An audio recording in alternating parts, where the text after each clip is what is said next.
I'm Connor Reid with words to that effect.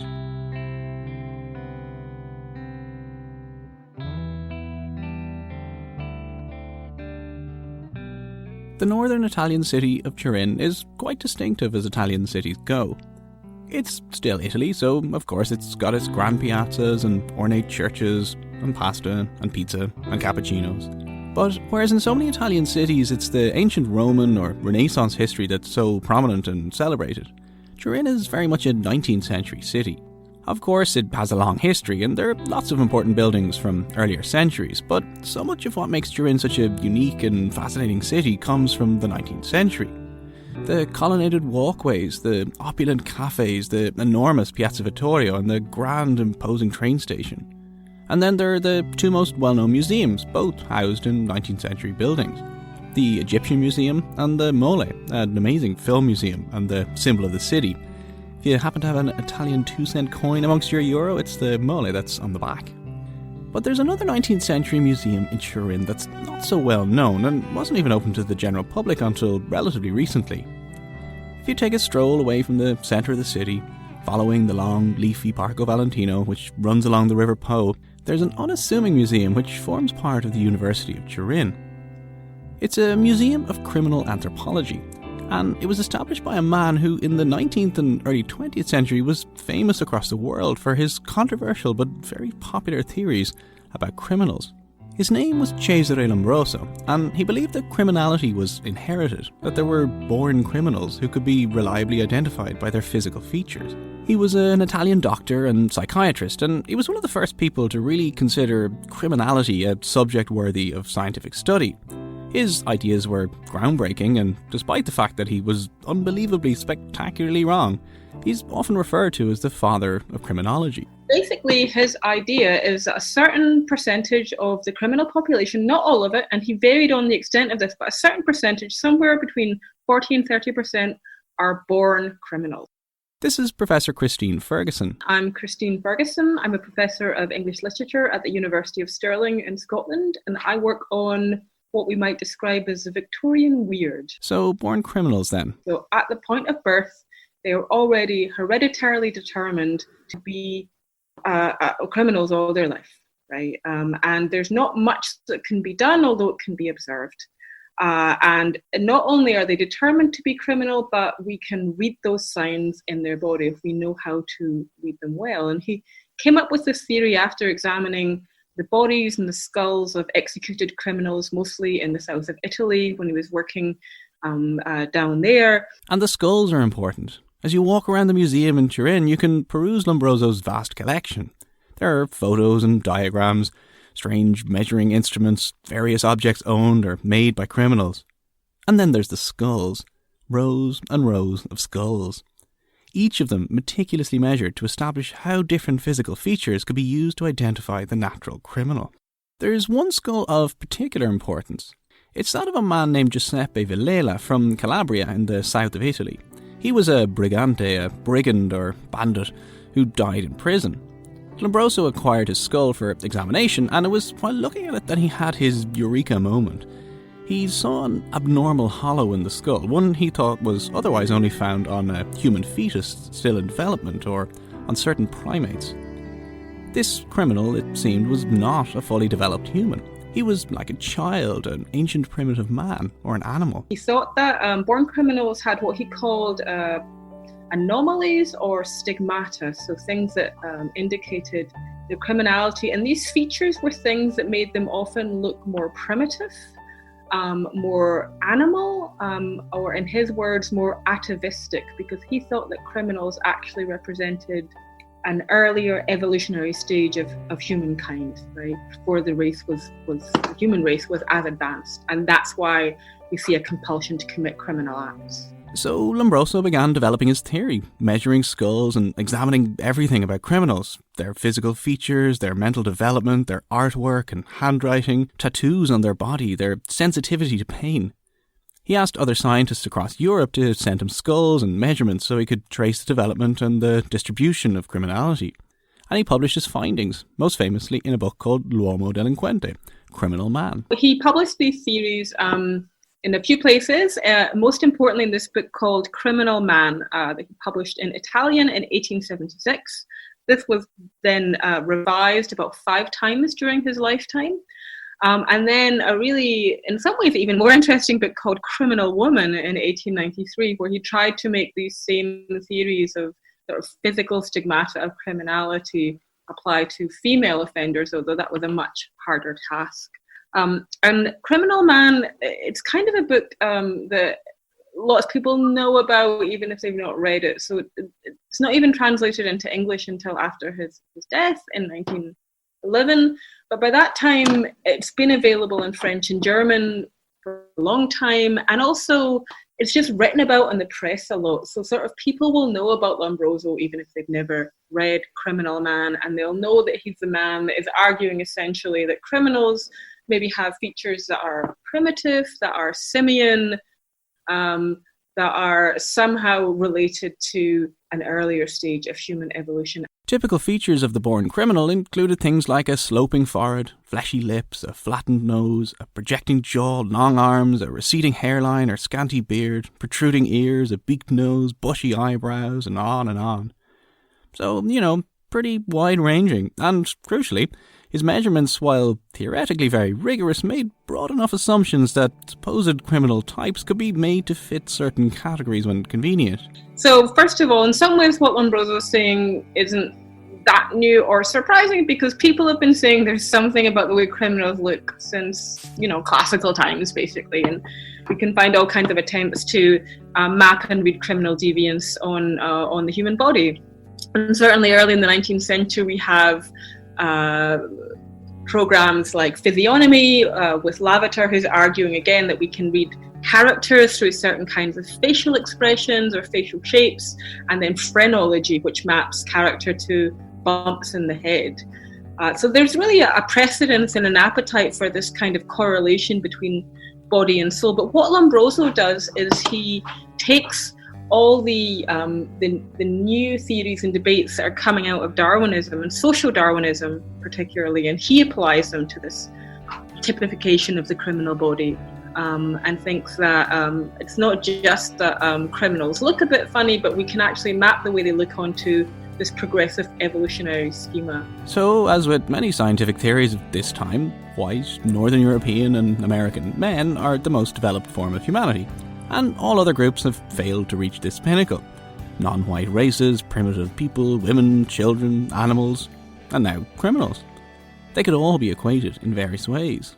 And also, again, for Lombroso, it's important to remember that he's a Northern Italian who is doing a lot of his researches in southern Italy, which then, as now, is subject to a huge amount of racial prejudice about southern Italians looking more African, being more mixed in race, and hence in the 19th century that reads as criminality, right? So he's drawing on, I suppose, social Darwinism, but also on imperial racism. It's easy to demonstrate today why Lombroso's ideas were so biased and misguided, but they were incredibly popular at the time, and certainly not just in scientific circles. I mean, in some sense, it's in popular culture that Lombroso has his biggest impact in Britain, right? Because it's well known that he was mocked and derided in the British press routinely, right? And certainly British criminologists wanted nothing to do with him.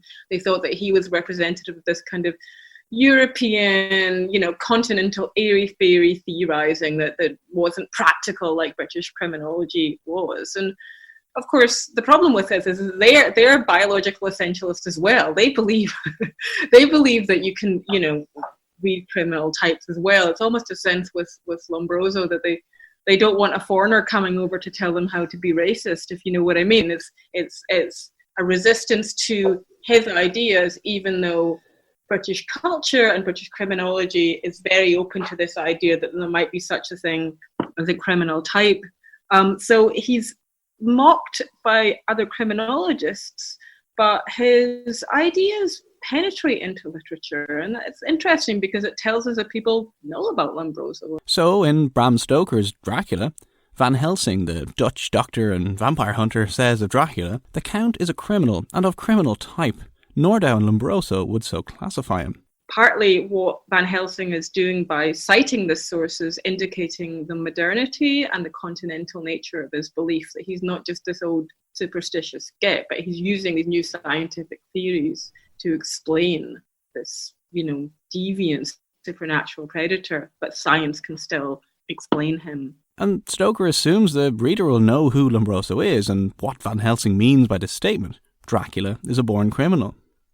10 years later, in Joseph Conrad's novel The Secret Agent, Lombroso pops up once again, a topic of popular discussion, although this time his ideas are pretty forcefully attacked. Lombroso is an ass.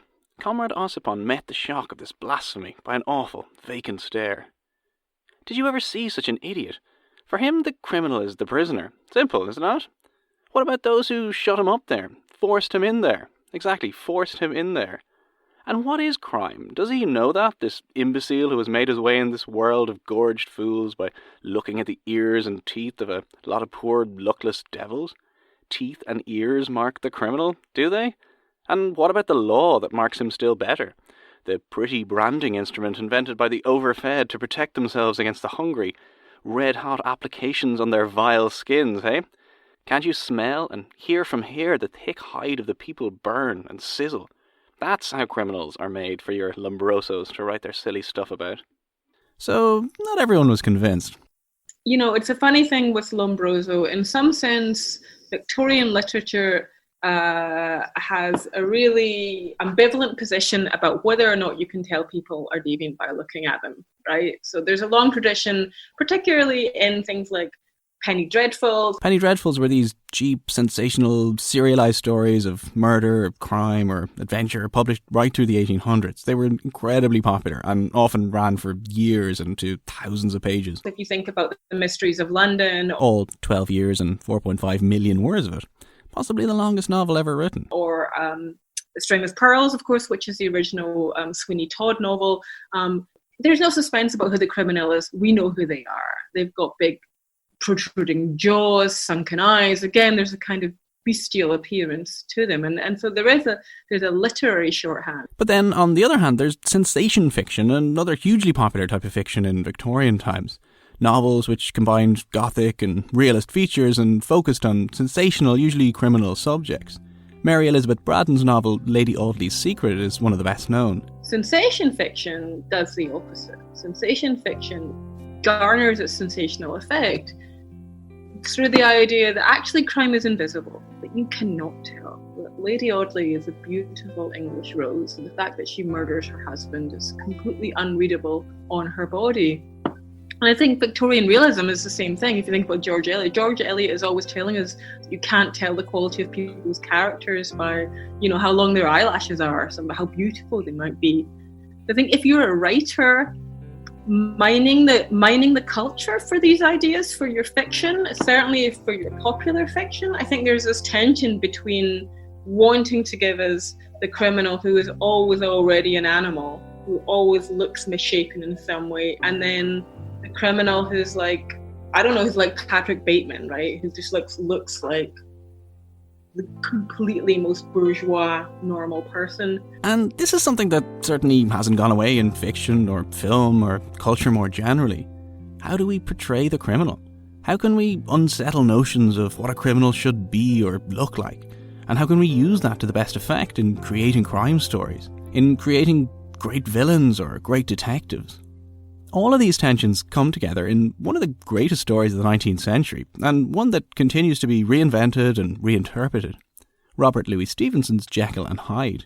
Which is a really interesting novel for bringing these different theories together, where we get a version of Hyde, and all the film versions of Hyde, they turn him into Lombroso's criminal man, right? They visualized him as someone who is ape-like and bestial and maybe a bit shrunken and so forth. But the most important thing that Stevenson tells us is that Hyde gives the impression of deformity without having any reason for it. But we know there's something wrong with him, but Stevenson wants to avoid pinning that too precisely to any physical features. And I think that's why Hyde is so unsettling. Like, we know that he looks funny, but we don't know why he looks funny. It's not linked to any of these conventional taxonomies of what the criminal body might be. right? And that's part of the reason that's just such a disturbing book to read. The best crime stories use this tension. They question the criminality inherent in people and society, and they question our ability to detect and stop crime in our midst. Lombroso's idea that you can somehow identify a criminal from birth, from abnormalities on their skull or other measurements, seems pretty far-fetched today. But not only is it easy to see why the idea was so appealing in its time, but it's still an alluring idea at its core. If you, of course, selectively ignore the horrendous consequences. Whether we mean to or not, we judge people based on their appearance every day. It's an alluring fantasy, the fantasy of an entirely scrutable world, right? It is difficult to not know the mystery, especially in big urban population centres when you don't know who everyone is. Maybe you're new. There's this sense of constant change and shift, and the idea that there might be some kind of shorthand that will allow you to quickly and immediately read who you're with, whether someone's a predator or a friend, that's very attractive. And the way that it's carried out in 19th century culture, and indeed in 21st century culture, is often horrific. But I think that impetus to try and to have some kind of scrutability, some kind of order and logic that you might know, even to read your own body, right? To know what kind of the significance of that is, that's powerful. And I think people still completely operate that way. And if you want to know what type of mind came up with these ideas, you can go to Lombroso's museum and look at his skull. At his request, his skeleton is on display, there along with all the other skulls, a testament to a deeply flawed but hugely intriguing and influential chapter in the history of crime.